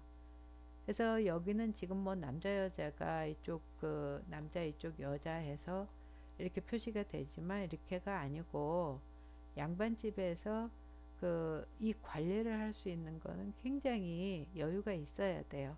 이렇게 한 번에 하는 게 아니고 복장도 이거 하나가 아니고 그 초가래, 재가래, 상가래 이래 갖고 남자 같은 경우에 서너 번에 걸쳐서 이걸 하게 되기 때문에 복장도 전부 다르고 그때마다 사람 불러갖고 행사하고 이거기 때문에 아주 드물게 잘 사는 집안에서 남자들은 해요. 왜냐하면 결혼이 조금 어쩌다 늦어졌을 때 한 15살 넘어가고 이러면은 사회생활 하기 위해서 이제 상투 틀고 가 쓰고 어른처럼 행동하기 위해서 관례를 하는 거거든요. 그러니까 남자는 사회생활을 하니까 그런 경우에는 관례를 하는 경우가 있고 아니면 되게 그 무렵에 결혼들을 하니까 그 결혼하기 전날 특히 여자 같은 경우에는 이렇게 쪽을 쳐가지고서 이제 어른이 된 거를 얘기를 하지 따로 그 계례 여자 같은 경우 관례를 계례라 그러는데 그걸 하는 경우는 많지 않았습니다. 그래서 이제 성인식이 되는 거고요. 그 다음에 이제 혼인식인데 이거는 일제시기 때 이왕가의 그 의춘왕 아들이 결혼한 겁니다. 근데 보면 어떻게 돼 있냐면 여기 언제부턴가 물론 임금 같은 경우에 면복을 입고 결혼을 하겠죠. 이렇게 됐는데 밑에 일반 양반들 같은 경우에는 평상복인 상복 그래서 사모 간대 차림으로 결혼하고 그 사람들은 각각 자기 신분이 있으니까 거기 맞는 이제 간복을 착용하고 남자들은 결혼을 하는 걸로 이렇게 돼 있는데 요날만은 일반 평민들도 이렇게 지금 우리 봤었던 요 사모간대 차림을 하도록 신랑을 허용을 해줬던 거다 그 말이죠. 그러나 한계는 있는 거죠. 그래서 이렇게 보면 요거는 실제로 당상간 그 간복에 쓰이던 흉배죠. 근데 흉내는 비슷하게 냈지만 굉장히 조잡하고, 여긴 절 표시도 있죠. 그래서 기본적으로 일단 등급이 좀 차이가 나는 이런 모습을 볼 수가 있고, 특히 신부 같은 경우는 이거는 아까 왕비가 작은 의례 때 그 쓰던 원삼이었죠. 근데 원삼을 써도 된다 그랬거든요. 그러니까 일반 그 뭐 그 밑에 왕실이라든지 이런 경우에는 여기 보는 녹원상 같은 경우를 사용할 수가 있었겠죠. 그리고 요 경우에는 어떻게 되냐면 공주나 옹주가 결혼할 때 사용하던 화롯이라는 거예요. 아까 우리 봤던 도투락 댕기가 이 DNA 댕기입니다. 그래서 화관을 쓰고 화롯을 입은 이런 그 결혼인데, 민간의 그 여인들도 이날만은 원삼과 화롯을 사용할 수 있다 해서 주로 원삼 쪽두리 차림을 한다 이렇게 얘기를 했는데, 그 경우에 사용하던 원삼은 이런 식이었다는 거예요. 그래서 그날 하루 허용해 주더라도 한계는 명확했다 이렇게 볼 수가 있는 거죠. 그 다음에 이제 쭉 살다가 예전에 이제 이만하면 잘 살았다, 그게 환갑이거든요. 60살이 되면 그렇게 돼서 환갑 잔치를 이런 식으로 해요. 그러면 이제 주인공들이 가능하면 갖고 있는 옷을 잘 차려입고 이렇게 큰 상을 받는데, 이날 그 환갑을 맞이한 사람이, 그러니까 아이들이 입는 오방장 두루마기거든요. 이걸 지어서 입고 그 부모가 아직 살아 계시면 그 부모 앞에 가갖고 아이처럼 재롱을 부렸다고 그래요. 이게 뭐 효자를 보여주는 그런 모습이겠죠. 아이가 자기 아들이 환갑인데 아직 살아 있으면 장수니까 그런 재롱을 받을 수가 있었던 거고, 그 다음에 다시 회홀례, 이거는 결혼하고 환갑이 된 거예요. 60년이 된 거예요. 그러니까 대단한 경사죠. 그래서 이 경우에는 여기 보면 차림이, 지금 이 주인공들이 앞에 큰 상을 받았는데 차림이 딱 뭐냐 하면 아까 혼례식 차림, 삼호간대와 저 위에 화관을 쪽두리 쓰고 밑에 원삼을 입은 그 차림이거든요. 그걸로 여기 보면 이렇게 나이 들어서 부축까지 받는 신랑과 이쪽에 이제 신부가 나와 가지고서 다시 한번 결혼을 하는 거예요. 그 아까 환갑은 60살이 됐으니까 다시 아기가 돼서 부모한테 재롱을 부리고, 이거는 결혼하고 다시 60년이 돼서 처음 결혼하는 것처럼 이렇게 되는 그런 그 행사가 있고, 복식을 갖췄던 걸 볼 수가 있죠. 그렇게 잘 살다가 이제 죽으면 이제 수의를 입게 됩니다. 해서 됐는데, 요즘 하고 다르게 과거에는 관직에 있던 사람인 경우엔 자기 간복인데 이제 색깔이 이렇게 단순한 수의 요거를 이제 입거나, 아니면 이제 유교 사회로 넘어가고 나면 아까 봤던 시의로 해가지고서 이런 식으로 입거나 해서 포를 갖추는 거예요. 특히 양반들 얘기하는 겁니다. 그 다음에 여성 같은 경우에도 원삼 차림, 수의 원삼이죠. 명주로 이렇게 해서 이제 만드는 원삼을 사용하게 되는 거고, 이런 단령을 사용하게 되면 머리에는 이렇게 이제 사모를 써야겠죠. 그리고 신발도 관리들 신는 목이 긴 이런 화 종류를 신어야 되는 거고, 그런데 시미를 입으면 아까 우리 봤던 건 복건이었죠. 머리에 복건을 쓰면서 이제 그 신발도 요런 화 종류가 아니고 해 종류, 요걸로 이제 짝이 맞춰지게 되겠죠. 허리띠도 이제 하게 되고요. 그 다음에 죽고 나면 그 몸을 완전히 전체를 싸야 되거든요. 그러니까 이건 얼굴 싸개고 요건 손을 싸는 이런 수의 종류들이 있고, 여성도 마찬가지로 이거 얼굴을 전부 이제 뒤집어 씌우는 요런 게 있고, 그 다음에 요거는 그 아까 우리 결혼할 때 썼던 족두리 그런 식으로 속에 솜 넣어서 만든 거고, 이게 습신이라 그래서 종이로 만든 신이에요. 이거를 이제 여성 같은 경우에 사용을 이제 하게 되는 거죠. 어떤 경우엔 과거에 자기가 결혼할 때 입었던 그 여성 같은 경우에는 색깔이 있는 그런 원삼족들이 이걸 잘 보관했다가 수의로 사용하기도 했습니다. 그러니까 요즘 같은 풍속이 아니고 그 당시에 사용하던 수의는 조금 형태가 달랐던 것을 볼 수가 있고, 이렇게 되면 부모가 돌아가신 입장에서 친척들은 뭐가 되냐 하면 이제 상주가 되겠죠. 자식들은. 그래서 예전에 굉장히 유교 사회에서 중요하던 게 오복친입니다. 그래서 친족의 범위예요.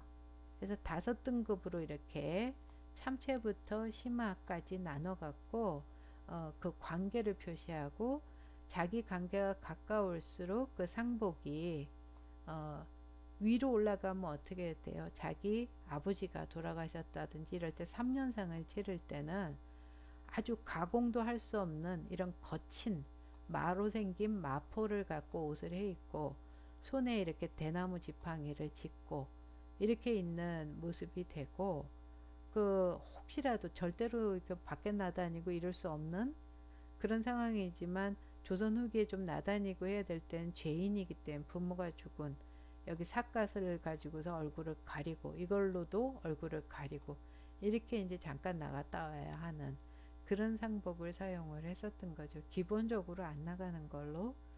그런데 같은 3년상이라도 어머니 같은 경우에는 약간 가공을 한 마포를 쓰면서 대나무가 아니고 오동나무로, 대나무는 동그랗거든요. 오동나무 지팡이 이렇게 네모나고 천원 지방으로 이런 식으로 돼서 상복이 내가 얼마나 가까운 사람이 사망했느냐에 따라서 나한테 달라집니다. 개월수 따라 여긴 좀 공을 들여서 가공한 거, 그 다음에 어떻게 되냐면 가장 고운 삼배 이런 식으로 상복도 달라지게 됐었던 거죠. 이렇게 돼 있고, 이렇게 치르고 나면 탈상을 하잖아요. 그러고 나면 그때부터 이제 제사를 지내게 되는데, 아까 우리 봤던 임금이라든지 신하들 같은 경우는 관리로서 제사복이 따로 있지만, 일반 양반 같은 경우에는 여기 보면 각과 도포 차림 이걸로 제사에 참여하고, 색깔이 없는, 그러니까 자연 색깔 이든지 염색 안 한 아니면 흰색으로 된 이런 도포 갓 또는 여기 유립이라 그래서 요런 차림, 유건이에요. 유건 차림으로 해서 제사에 참여를 했던 겁니다. 이렇게 해서 그 유교 이념, 그 다음에 전통 사상, 이게 이제 융합된 형식으로 완전히 전체가 표현이 됐던 거죠. 그 다음에 이제 한복에서 특징이 뭐냐 하면, 우리가 보통 백이민족 그러는데 그 백이하고 색깔 있는 색이가 이렇게 공존했다는 점이에요. 그래서 일반적으로 관의 영역에서 관리들이라든지 이런 영역에선 색깔 있는 걸 쓰고, 그리고 색깔 있는 걸 민간에서 쓸 땐 되게 양반들이었습니다. 그래서 이런 경우는 색이지만 일반 그 백성, 관에 대비해서 백성이니까 벼슬 없는 양반이라도 이런 경우나, 아니면 일반 평민들 이하는 흰 옷을 입는 그런 그 구분이 이루어졌던 거라, 여기 보면 이 안이 평양 가명입니다. 요새로 치면 도청이거든요. 그러니까 그 안에 있는 사람이나 거기서 나온 이런 사람들은 색깔이 있죠. 그래서 관의 경우에는 그 색깔옷. 근데 반면에 밖에서 그냥 돌아다니는 사람은 양반이 도포를 입었더라도 되게 흰색 계통이죠. 백성들도 뭐 물론 그렇고. 그래서 관민이 구별이 되고, 동시에 이 경우에도 보면 씨름하는 장면인데, 이때 그 앉아있는 사람들 대부분이 백인데, 가끔 색깔이 있는 거 보면 되게 뭐냐 하면 양반층들. 이 경우는 별감이니까 좀 예외고, 그렇게 되어 있는 거 볼 수가 있습니다. 그래서 주로 지배층 쪽에 이제 색깔옷, 그 다음에 주로 백성들, 피지배 계층이 백이 색을 많이 사용을 한 거를 볼 수가 있는데, 이 사회에서는 전통적으로 황색, 홍색, 녹색을 금지합니다. 규제를 하죠. 이거는 황제의 색이고, 이거는 왕의 색이고, 이거는 기한이 주로 궁중에서 궁궐 안에서 사용하다가 이제 궁궐 밖에도 그와 좀 연관이 있는 고위층 한테만 사용되는 기한색이고, 무엇보다도 이 세 가지 색은 선명한 황색과 홍색과 녹색이거든요. 약간 그 색이 들어간 거는 규제 대상이 아니에요. 그러니까 이것들은 엄청나게 염료값이 비싼, 구하기 힘든 이런 색들입니다. 그러니까 규제를 뭐 안 해도 크게 이제 안 지켜지고 그럴 일은 별로 없었습니다. 문제가 되는 거는 회색과 옥색과 백색 이런 건데, 이거는 다 백색 규제입니다. 백이 규제거든요. 회색, 옥색이 그거랑 비슷하다 라는 차원에서 규제를 했던 거예요. 이 규제가 시작이 된 게 언제냐 하면 고려 후기부터 시작이 됐습니다. 여기 보면 고려시대 후기 때 태사국에서 임금한테 뭐라 그랬냐면, 우리나라는 동방인데 그 오행으로 따지면 우리나라가 목이다. 그러니까 목의 색깔은 푸른 색깔인데 우리나라는 어떻게 하냐면 저포라고 해서 모시옷을, 하얀 옷을, 이거는 나라 사람들이 전부 흰 옷을, 웃옷을 해 입는다. 근데 이건 오행으로 치면은 금의 색깔이다. 그래서 어떤 일이 발생했냐 하면 목이 금한테 제어당하는 현상이 일어났으니까 불길하니 백색 의복을 금지하십시오 해갖고 이때부터 금지가 정해진 거죠. 근데 여기 보면 어떻게 되는 거예요? 우리 지난번 오행사상에서 목은 동쪽이라고 그랬고, 반면에 서쪽의 금이 흰색이라고 그랬단 말이에요. 그러니까 이 푸른색, 우리나라에 맞는 푸른색을 안 입고 흰 옷을 입어서 불길해졌다. 어떻게 불길해졌다? 상생상극에서 뭐라 그랬냐 하면, 금은, 쇠는 도끼가 돼서 나무를 찍는다. 그래서 상극이라고 그랬다는 거죠. 그래서 흰 옷을 입으니까 우리 푸른 옷이 이 금의 제어를 당하게 됐다. 이렇게 봐서 불길하다고 본 거죠. 근데 금은 지금 보면 어느 쪽이냐면 서쪽이고 우리는 동쪽이잖아요. 근데 여기 보면 그 서쪽이, 고려가 여기 있으면 그 서쪽에 있는 거, 여기서 시작돼서 쭉 내려온 게 뭐냐, 서쪽에 있는 게 몽골이라는 거죠. 그래서 이때가 몽골 간섭기예요. 충자 들어간 임금들 나오는. 그러니까 이 몽골족은 기본적으로 그 서쪽에 있고, 기본적으로 또 뭐예요? 백색 신앙이에요. 그래서 그 우리 칭기스칸의 무덤도 백색이고, 그 사람들이 이렇게 이동할 때 치는 천막도 백색이고, 태양의 색으로 이 백색을 숭배를 하거든요. 그러니까 불길하다고 이제 금지를 했던 거고요. 그러다 조선시대로 넘어오면 어떻게 되냐면 흰색이 상복이 되거든요. 사람 죽으면 입는 그 상복이요. 그렇게 되니까 또 불길하다고.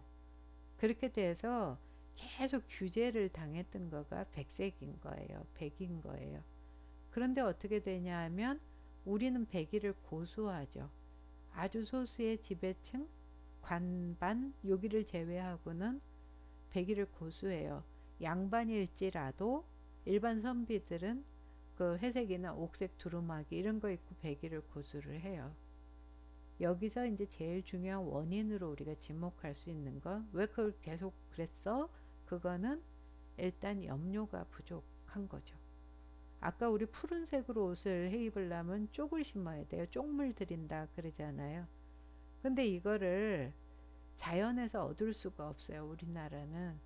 일본만 해도 국토의 70%가 거기는 나무가 심어진 수림지대죠. 우리는 산림지대고. 근데 거긴 자연에서 그 나무 속에서 자연염료가 많이 나요. 근데 우리는 아니거든요. 그러면 나머지 농사지어야 할 땅에서 이쪽을 심어서 걷어서 염색을 해야 된다는 거죠. 근데 지난번에 얘기했듯이 땅이 부족하다고요. 그래서 벼농사까지 지었던 거잖아요. 그런데 내 식구가 한 달 먹을 곡식이 나는 땅에 쪽을 심어야 옷 한 벌을 염색할 수 있다는 거죠. 이건 굉장히 그 일반 백성들한테 무리한 요구라고, 파랗게 물들이라는 건 이렇게 볼 수 있는. 그래서 염료 부족, 이게 이제 굉장히 큰 원인 중에 하나였던 거고, 더욱이나 뭐냐 하면 우리나라는 무속신앙이 바탕에 깔려 있는데, 그 무속신앙에서는 뭐예요? 태양숭배 사상이죠. 천손족, 하느님의 자손, 태양, 단군 신화부터 쭉 내려오는 거죠. 그래서 태양의 광명은 흰색이거든요. 우리 그 올림픽 체화할 때도 거기 그 신전에서 체화하는 신녀들이 입는 옷들, 그 다음에 일본의 뭐 신도 그 사원, 그 신사죠. 거기 안에서 제사관들이 입는 옷 다 백색이죠. 이 백색은 기본적으로 태양의 색, 신성한 색, 이렇게 되어 있는 색입니다. 그래서 이것을 흰옷을 자랑 삼아 입는 거는 우리 사상에서 무속에 이어서 이런 태양숭배 사상 더하기 불교가 들어왔는데, 그 불교에서도 흰색이 신성색이에요. 그러니까 민간신앙에서는 그 흰색을 좋게 보는 데다가, 거기다 뭐냐 하면 농경사회잖아요.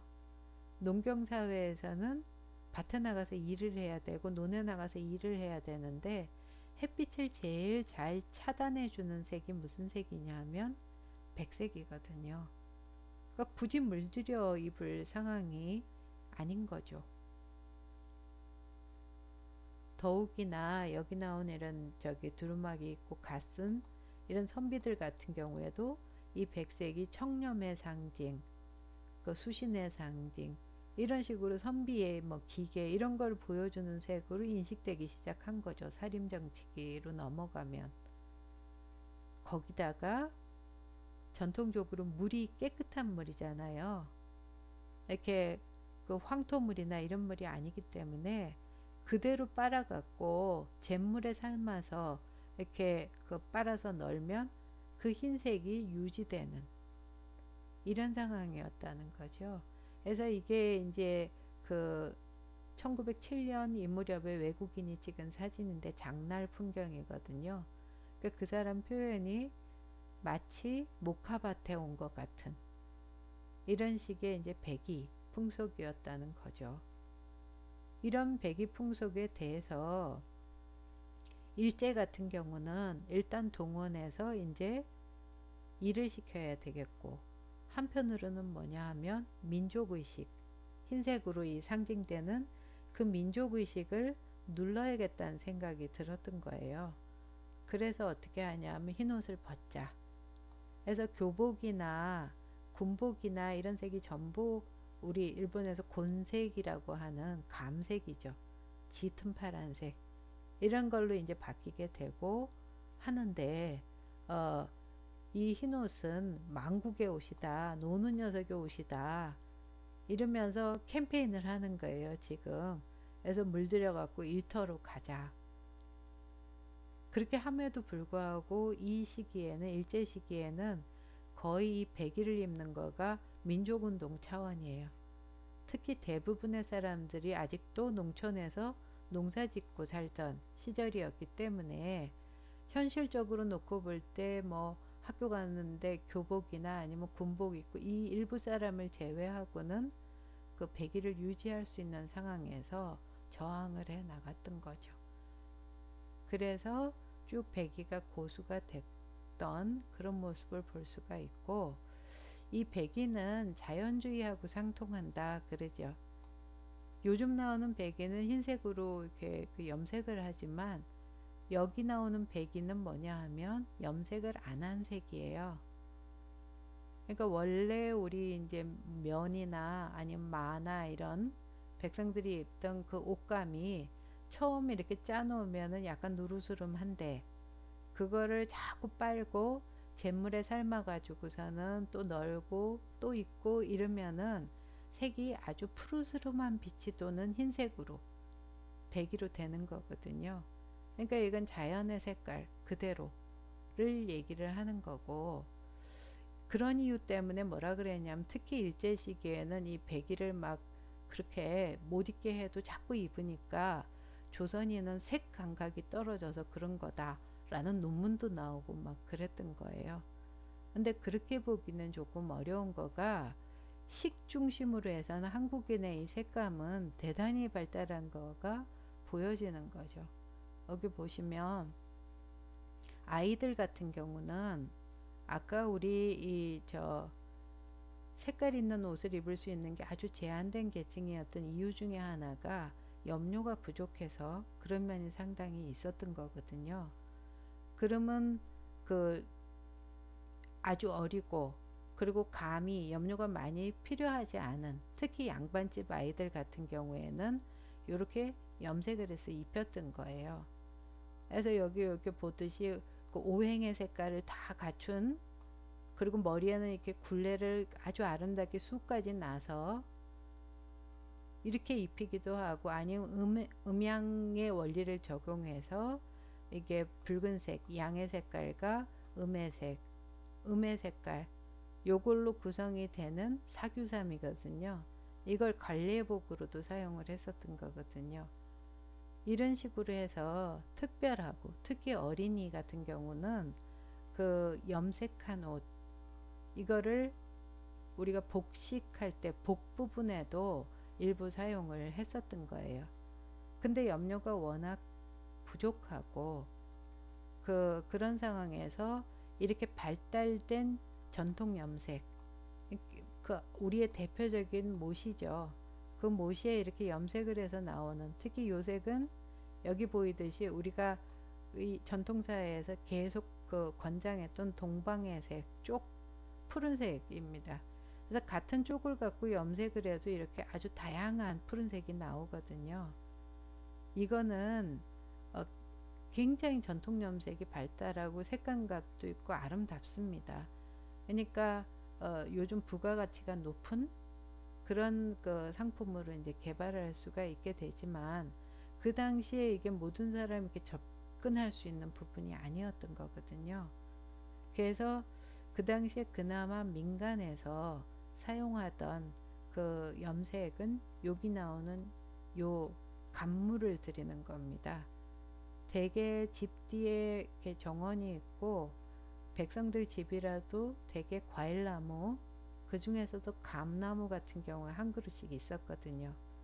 그 감이 익기 전에 따서 그걸 막 으깨 가지고서 계속 염색을 하고 말리고 하면 요색이 납니다. 감물이죠. 그렇게 되어 있는데, 이 감물을 들이는 경우는 이 사람이 입고 있는 옷이 지금 감물 들인 옷인데 지금 제주도나 이런 데서 일부 남아 있고, 이거는 요즘 대중적으로 많이 판매를 합니다. 그렇게 될 수 있는 거는 이 위에 있는 이런 전통 염색과 다르게 이거는 드리기가 집집 있는 그 감나무 따갖고 하니까 비교적 쉽게 드릴 수가 있고 저렴하게 드릴 수가 있고, 하지만 그러나 이거를 그렇게 공을 들여 가지고서는 할 필요가 없었던 게 아까 배기를 고수한 이유였잖아요. 근데 필요한 경우가 어디냐 하면 제주도나 아니면 해안가 이런 데예요.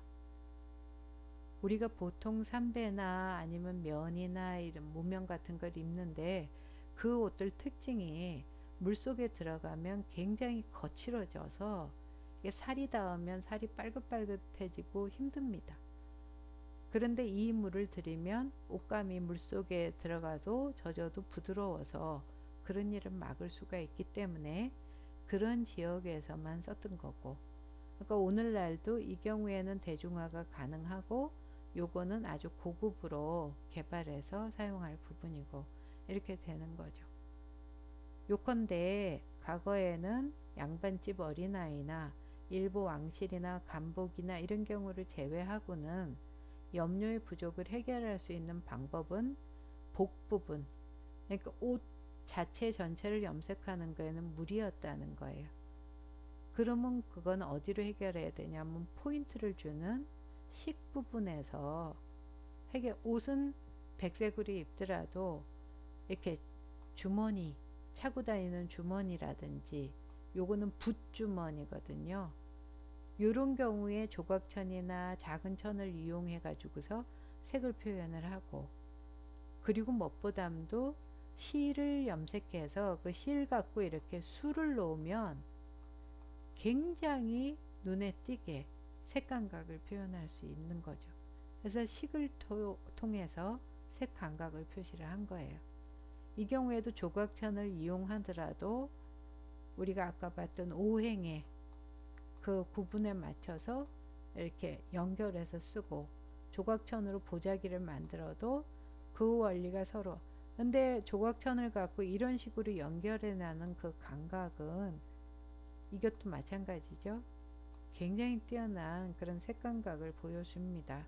그래서 이런 놀이개 종류나 부채들이나 아니면 이것처럼 그냥 들에서 나는 풀을 갖고 짠 부채인데도 불구하고 그 안에 나타나는 색 감각은 굉장히 뛰어난 모습을 보이죠. 그래서 염료 부족을 이런 식으로 해결했던 걸로 볼 수가 있습니다. 그 다음에 이제 마지막 특징으로 한복의 특징을 볼 수 있는 게 자식생활과 농경생활과 정착생활에 딱 적합한 그런 옷이었다는 거죠. 그래서 일단 우리 청동기 시대 이후로 우리는 북방계 기본형으로 저 위에서 유목생활을 하던 호복이 기본이 됐었거든요. 그런데 그게 어떻게 되냐면 요런 생활에 맞게 변형이 됐다는 거예요. 바지저고리 기본에서. 그래서 여기 보면 이거는 스키타이 지방에서 나온 모습인데 호복의 모습이죠. 그래서 긴 조고리, 허리에 벨트하고 몸에 붙는 바지, 그리고 말타기 좋은 장화, 머리에 고깔 모양의 모자. 이 호복의 북방계 기본형이 이거는 고구려 고분백화에 나오는 거죠. 같은 유형으로 우리 보이는 그런 모습으로 시작이 됐던 건데, 생활이 점점 어떻게 되냐 하면 농경사회로 오면서 정착하고 또 전체 온돌이 깔리면서 딱 자식 생활을 하게 된 거예요. 그러니까 어떻게 되냐면 이 옷에서 어떻게 옷의 폭이 늘어나겠죠. 바닥에 주저앉고 농사 짓느라고 쭈그리고 앉아야 되고, 이럴 때는 옷의 폭이 넓어야 편한 거거든요. 동시에 과거에는 말을 타느라고 이렇게 허리띠가 있었지만 바닥에 주저앉으면 저게 백이잖아요. 이 허리띠가. 그러니까 조거리가 짧아지면서 허리띠가 없어져요. 그러니까 고정시키려니까 어떻게 하냐면 이렇게 고름을 달게 됐던 거죠. 허리띠가 아니고. 그런 변화가 일어나고, 유목생활하고 다니려면 모자가 햇빛 가리고 필수지만 이제는 지배층이나 이런 의뢰용 목적이 아닌 다음에는 어디 이동할 때나 쓰는, 아니면 맨머리를 드러내는 일반 평민들은 이런 쪽으로 변화를 하고, 그래서 아주 넓은 바지 폭, 통을 가진 옷, 그리고 저 위에 이렇게 입는 옷들도 저고리도 폭이 넓고 그 위에 두루마기나 이런 걸 걸쳐 입는, 그리고 신발도 이렇게 집신처럼 신고 벗기 쉬운, 정착생활하니까 집이 옆이고 자식생활하니까 신발 벗고 들어갔다 나왔다 이렇게 되잖아요. 장화 종류가 아니고. 그러니까 과거에 이렇게 생긴 문화에서 동서양이 다 발전을 해갔는데 우리는 이런 쪽으로 넘어온 거고, 그리고 여기 보이는 이렇게 양복 정장 같은 경우에는 서양에서 우리 중세에 보이는 딱 몸에 붙는 타이츠 이런 쪽으로 해가지고서 넘어간 그런 모습, 몸에 밀착된 형태의 옷으로 발달을 해 간 거죠. 그래서 우리는 자식 농경 정책생활에 적합한 이런 옷으로 변화해 갔더니, 거기서 이제 필요해지는 게 뭐냐면 토시나 행전 같은 것들이 발달하고 필요해진 거예요. 왜 그냐 하면 이렇게 이제 폭이 넓어진 거죠. 전부 다. 그렇게 되면 어떻게 되냐 하면 그 사이로 바람도 들어오고 그 다음에 거치장스럽기도 하고 이렇게 되니까, 그러니까 여기 보면 이 남자 같은 경우 안쪽에 여기 같은 경우에는 조거리가 이때 이제 막 몸에 붙을 시기니까 여기에 이게 토수들이죠. 이건 난방용이고 따뜻하게 하기 위해서 기능성으로 이렇게 고정시키고 너플러블 하지 않게 하기 위한 이제 다른 여러 가지 토시 종류들이 발달을 하게 되는 거고, 그리고 태화한 게 뭐냐 하면 여기 지금 이렇게 끼고 있는 장갑이죠. 농경사에서 이런 가죽 장갑은 예전에 호복일 때는 있었을 거예요. 막 이 말 타고 초원을 다닐 때 저건 필수였을 거니까. 그러니까 유럽 쪽은 유목 문화로 이렇게 계속 계승이 되면서 그 가죽 장갑을 계속 사용을 하게 되지만, 농경 문화에서는 그거가 농사 짓는데 방해가 되죠. 그 물이 가득 차 있는 논 뭐 이런 데서 저거 끼고 일할 수 있는 상황이 아니니까. 그리고 농한기가 되면 집안에서 새끼 꼬고 이런 일 하니까 장갑이 필요 없어서 퇴화한 거예요. 그래서 여기 있는 이 여인은 기록상 이완용의 부인인데, 그 이완용이 그 미국에 조선이 이제 그 미국하고 조약을 맺고 나서 요즘으로 치면 대사관 같은 걸 만들었는데 거기 따라갔을 때 찍은 사진이다 이렇게 돼 있어요. 근데 보면 세로나 이런 거 얻었다 그러고서 이 가죽 장갑을 끼고 있는 모습을 볼 수가 있습니다. 신문물로. 그리고 바지가 폭이 넓어지니까 행동하는데 남자들은 몹시 불편하죠. 그래서 여기 보면 이렇게 딱 밑을 이제 조이는, 이거 행전이라 그러거든요. 그 행전들을 이제 많이 활동하는 사람들은 차게 됐던 그런 걸 볼 수가 있어요. 오케이 되고, 한편으로는 한복에서는 이제 주머니, 우리가 보통 얘기하는 호주머니가 태화하죠. 지금 그 유목에 기본했다고 하는 그 양복의 정장 같은 경우는 보면 주머니가 굉장히 호주머니가 많은데, 이 농경하고 정착하는 이런 상황에서는 그런 호주머니가 필요가 없습니다.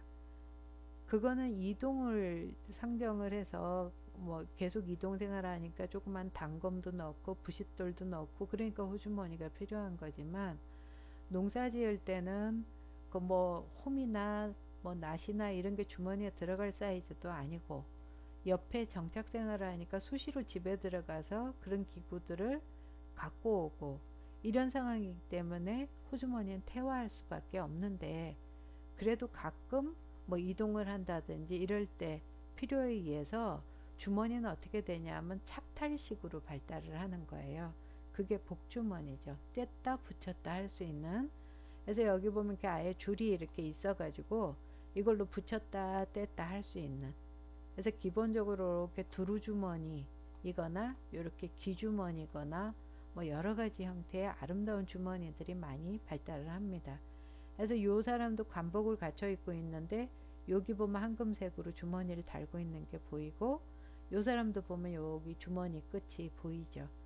그래서 이 안에 이제 가끔 이렇게 다녀야 될 때 뭐 담배 쌈지라든지 나중에 이제 돈을 쓰게 될 때는 엽전 맨냥이라든지 뭐 여러 가지 필요한 것들, 그런 거를 넣는 주머니로 사용을 하게 되고, 필요 없을 땐 떼놓으면 되는 이런 주머니로 발달을 해 간 거고.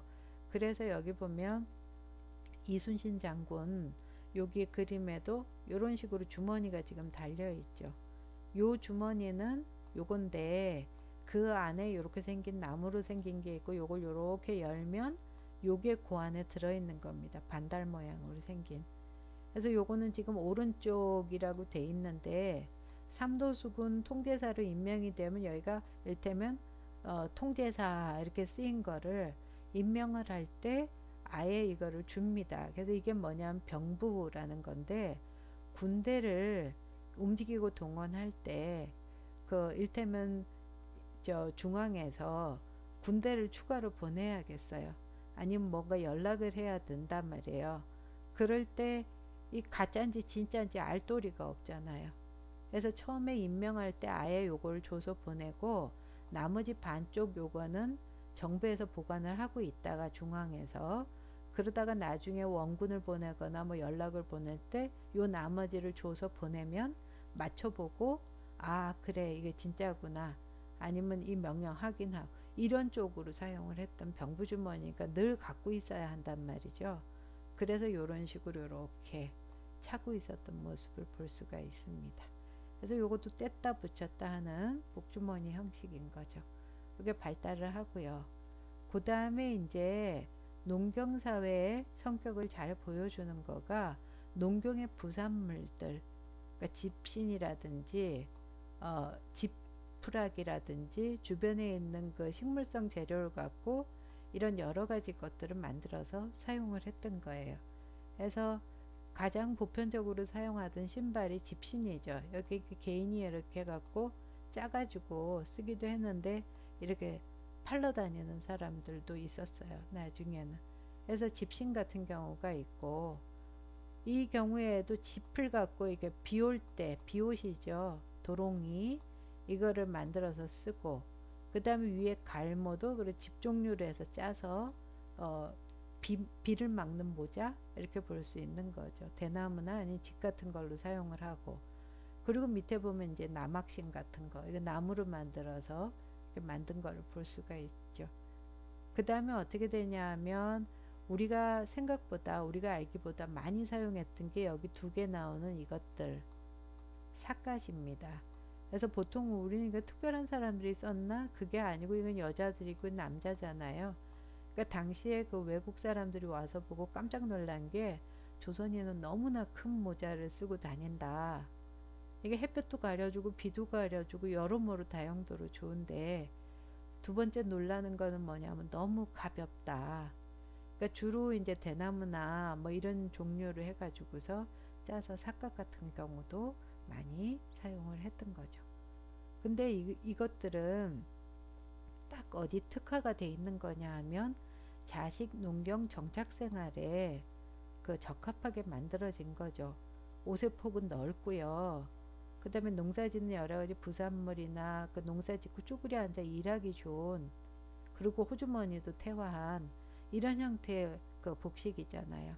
그러니까 어떻게 되냐면 진취성, 활동성이라는 오늘날의 기준 우리가 필요로 하는 그 면에서 볼 땐 굉장히 부족한 거죠.